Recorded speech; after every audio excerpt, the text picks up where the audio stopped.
My name is Lila, and at 29 years old. He shouted, I deserve better than this. After I refused to fund her startup, I said, You're right. What he got in his inbox the next morning wasn't what he expected. I have been with Marcus, 32, for 2.5 years. We don't live together yet. He has his apartment. I have mine. Always thought that was a green flag, independence and all that. I work in logistics management. Not glamorous, but it pays well. About $95K a year, plus bonuses. Marcus works in marketing for a small wellness brand. Makes maybe $45K. The pay gap never bothered me. We split dates proportionally. I cover more expensive stuff. He handles his own bills. Worked fine. 6 months ago, Marcus started talking about his big idea, a subscription box service for sustainable beauty products. He'd been working on it nights and weekends. I was supportive, helped him with spreadsheets, gave feedback on his website mock-ups, even connected him with my buddy who works in fulfillment. 3 weeks ago, he hit me with the ask. We were at dinner, this nice Italian place. He pulls out this whole presentation on his phone, professional deck and everything. So, I need $50K to launch properly, he says. I almost choked on my breadstick. That's a lot. It's actually conservative. Most startups need at least $100K, but I'd been smart about it. Okay. So how are you raising it? I asked. Well, I figured you could invest. Me? Yes, you be my angel investor. I'd give you 20% equity. I set down my fork. Marcus, I don't have $50K just sitting around. You make almost $100K a year before taxes, and I have rent, car payment, student loans, retirement savings. You have savings, though, he said. He wasn't wrong. I had about $70K saved. Took me 8 years to build that up. That's my emergency fund and house down payment. This is an emergency. This is my dream. Your dream isn't my financial emergency. His face changed. Wow. So you don't believe in me? I believe in you. I don't believe in emptying my savings for a business that might not work. Might not work? I've done the research. I have suppliers lined up. I just need capital, then get a business loan or find actual investors. Banks won't lend without collateral, and investors want too much equity, but 20% from me is fine. You're my girlfriend. We're building a future together. Are we? Because you're asking me to destroy my financial future for your business. He stood up. I can't believe you're being this selfish. Selfish? I've supported you every step. Emotional support doesn't pay suppliers. I need a partner who actually invests in us. This isn't about us. This is about your business. That's when he shouted it right there in the restaurant. I deserve better than this.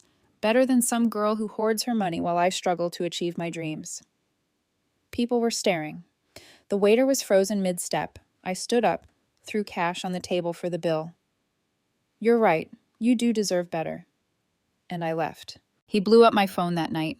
Messages ranging from apologies to accusations. I didn't respond to any of them, but I did do something else. Update 1. After the restaurant incident, Marcus went into overdrive, not apologizing. No, that would be too simple. He went on a campaign to prove I was wrong, and he was right. First, he sent me a spreadsheet showing how our combined income could easily support the loan payments if the business failed. Our income, we don't even live together, but he's already calculating my salary into his business plan. Then came the guilt trips, screenshots of other couples where one supported the other's dreams, articles about how real partners take risks together, a particularly manipulative one about how women who don't invest in their boyfriend's dreams don't deserve successful men. His best friend Mallory started texting me. Marcus is crying every day. He just needs someone to believe in him. It's just money. You can make more. Just money, right? But here's where it gets interesting. Remember I mentioned I help him with spreadsheets? Well, I still had access to the shared Google Drive where he kept his business plans. He never removed me. So, I'm looking through it, trying to understand if maybe I was being too harsh. And I find something odd. There's an expenses sheet that doesn't match what he showed me. The one in his presentation showed $50K going to inventory, website development, marketing, and fulfillment setup. But this other sheet marked $15K for consultant fees to someone named Brixton Lowe. Who the hell is Brixton Lowe? Quick LinkedIn search.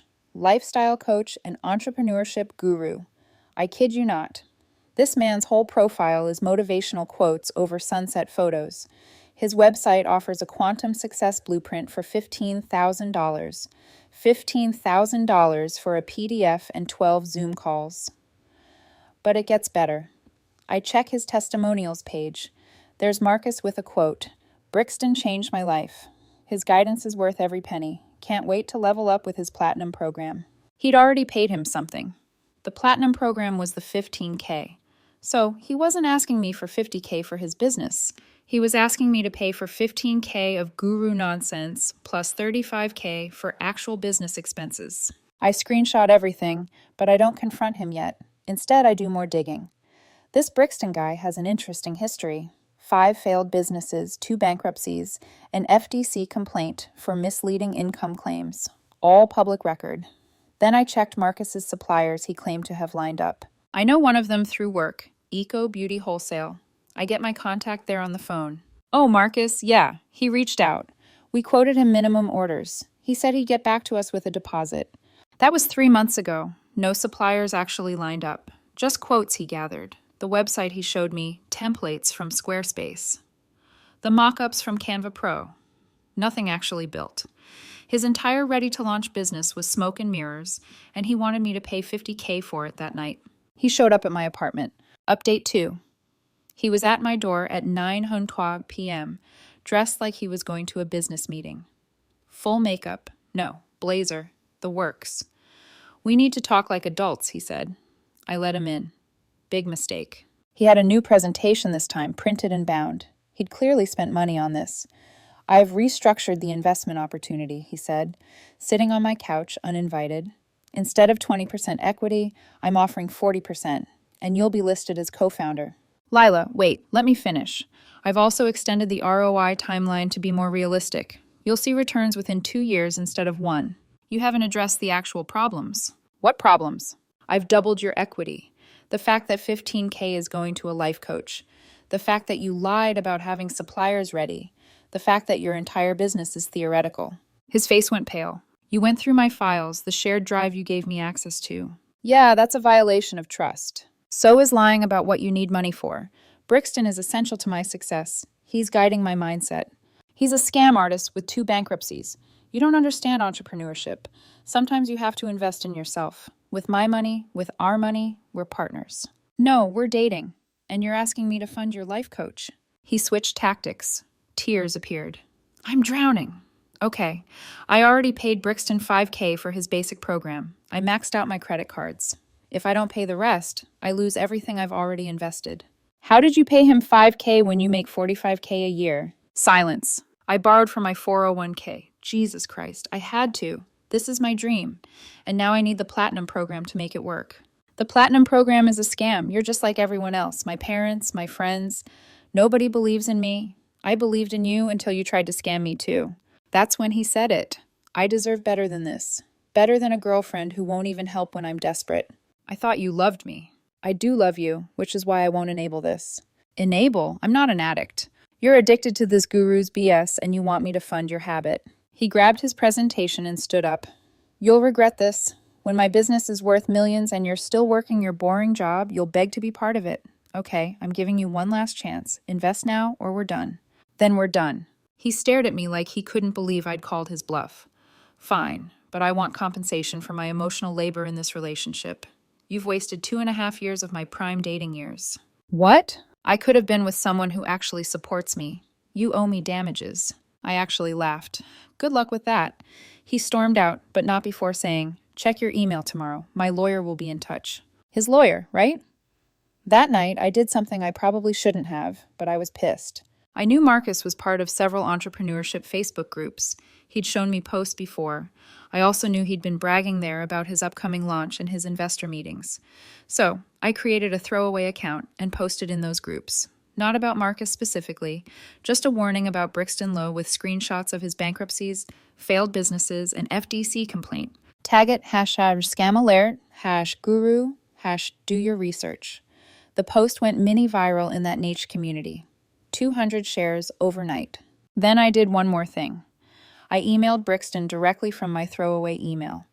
Subject line, Marcus Renner, unable to pay remaining balance. The email was simple. Mr. Lowe, I'm a concerned friend of Marcus Renner. He's borrowed money from multiple sources to pay for your program, but cannot secure the remaining 15K. He's considering legal action to recover his initial 5K payment since he cannot complete the program. Thought you should know. Was it true? No. Was it ethical? Probably not. Did I care? Also, no.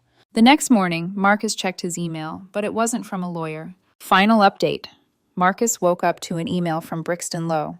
He was canceling his enrollment in all programs and refunding his 5K to avoid any complications. He'd apparently rather give back the money than deal with potential legal drama. But that wasn't the only email. 3 other people from his entrepreneur groups had messaged him. They'd seen a viral post about Brixton and wanted to know if he was one of his victims. One man shared that he'd lost 20K to him last year. Another said he was starting a class action lawsuit. Marcus called me screaming. You did this? Did what? The post about Brixton. I know it was you. I don't know what you're talking about. He refunded my money but banned me from his programs. I needed his guidance. Sounds like he did you a favor. If you can't launch without a guru, you shouldn't launch at all. You've ruined everything. Your reputation in the groups is destroyed. Everyone thinks you're a victim, aren't they? I'm an entrepreneur. You're unemployed. What? Mallory called me. Said you quit your job last week to focus on a business. Is that true? Silence. Marcus, I had to. I couldn't build my empire while working for someone else.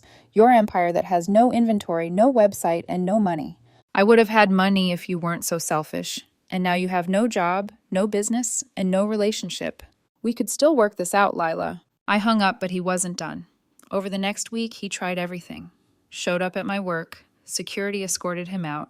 Said his mom wanted to talk to me. I politely declined and closed the door. He created a GoFundMe for his business, raised $230 mostly from his aunt, posted on LinkedIn about toxic partners who sabotage male entrepreneurs.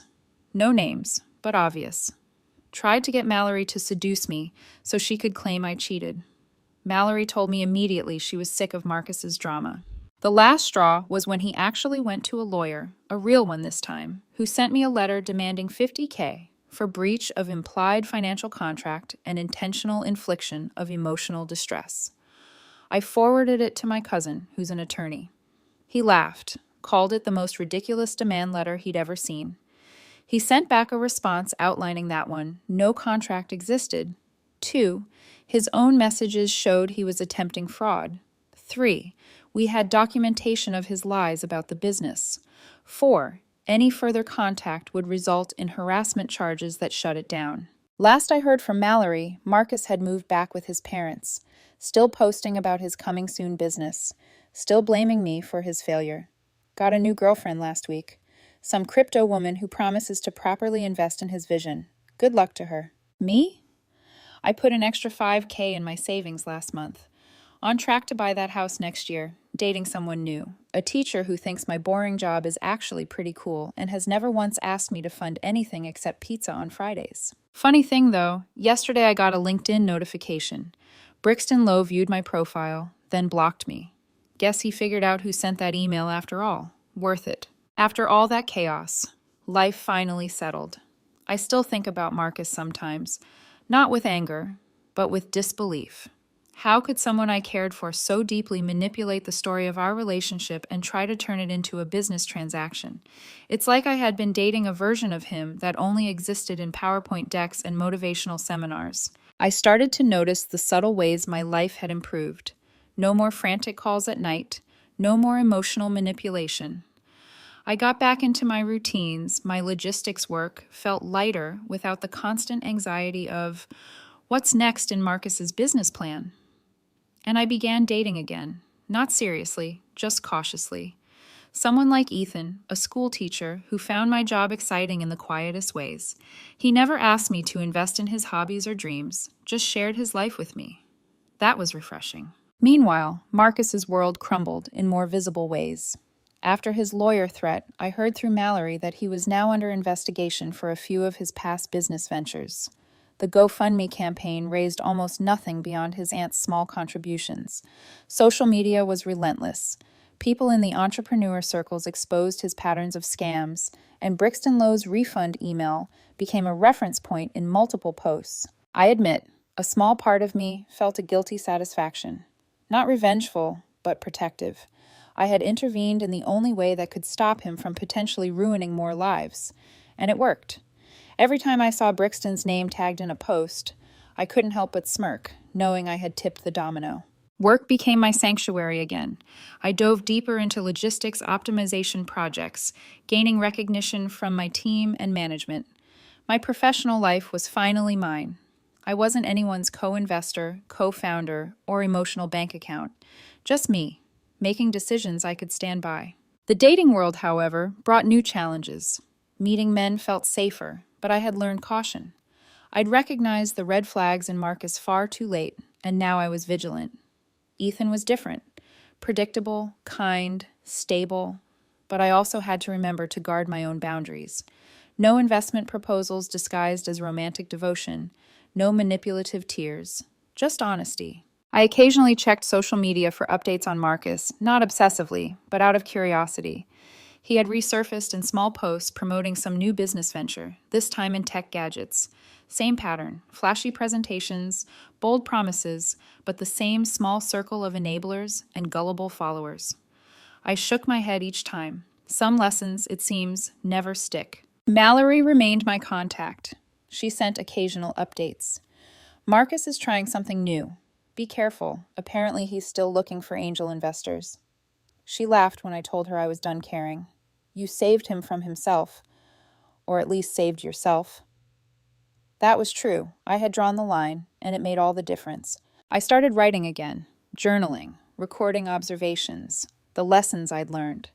Some were simple, like how to detect inconsistencies in numbers and promises. Others were deeper, about trust, boundaries, and personal value. I realized that my role in Marcus's mess wasn't to fix him, but to protect my own life and well-being. That clarity was liberating. Life's simplicity returned in subtle ways. I found joy in weekend farmers markets, quiet dinners with friends, and unplanned road trips. The weight of someone else's unrealistic ambitions no longer rested on my shoulders. I was free to make my own decisions, and for the first time in years, those decisions didn't come with strings attached. The final chapter with Marcus was unspoken. We had no formal confrontation beyond the lawyer emails, no dramatic showdown beyond the initial confrontation, and my strategic interventions. In a sense, that made it easier. There was no lingering conflict, no back and forth, no emotional hangover. Just a clear break, a lesson learned, and a reminder of the importance of protecting one's own financial and emotional life. I smiled thinking about the contrast. 2.5 years of manipulation and drama versus the calm certainty of today. I had emerged unscathed in ways that truly mattered. My savings were intact, my career stable, and my relationships, romantic and platonic, were authentic. There was no PowerPoint or guru to dictate my worth. I decided to celebrate that small victory quietly, a night out with close friends, laughter untainted by debt or deceit. Even in retrospect, the emotional toll was heavy, but it shaped me. I learned to question proposals, to evaluate intentions, and to separate love from investment schemes. Marcus had been a test of my patience and my principles, and I had passed. The lesson was clear. Generosity has limits, and self-respect has boundaries. Sometimes I catch myself smiling at small victories that have nothing to do with money or status. A well-organized spreadsheet at work, a clean apartment, a quiet evening, a text from someone genuinely interested in me, not my wallet. These are the things I treasure now, the small markers of freedom I never had when Marcus's ambitions loomed over every interaction. I stopped worrying about his reactions, his schemes, his emotional tirades. The freedom that comes from detaching from toxic patterns was immense. I could breathe without anticipating the next crisis. I could plan without being manipulated. I could love without being exploited. Life, I realized, is not about the people who demand from you what you cannot give without losing yourself. It's about the ones who appreciate your boundaries, respect your contributions, and stand beside you without trying to rewrite your life. And with that realization, I knew I was done with Marcus, not with hatred, but with finality. The world seemed lighter, the air clearer, the choices mine, and in that space of calm, I found something more valuable than any startup, any guru, or any inflated promises: peace independence, and a life fully my own.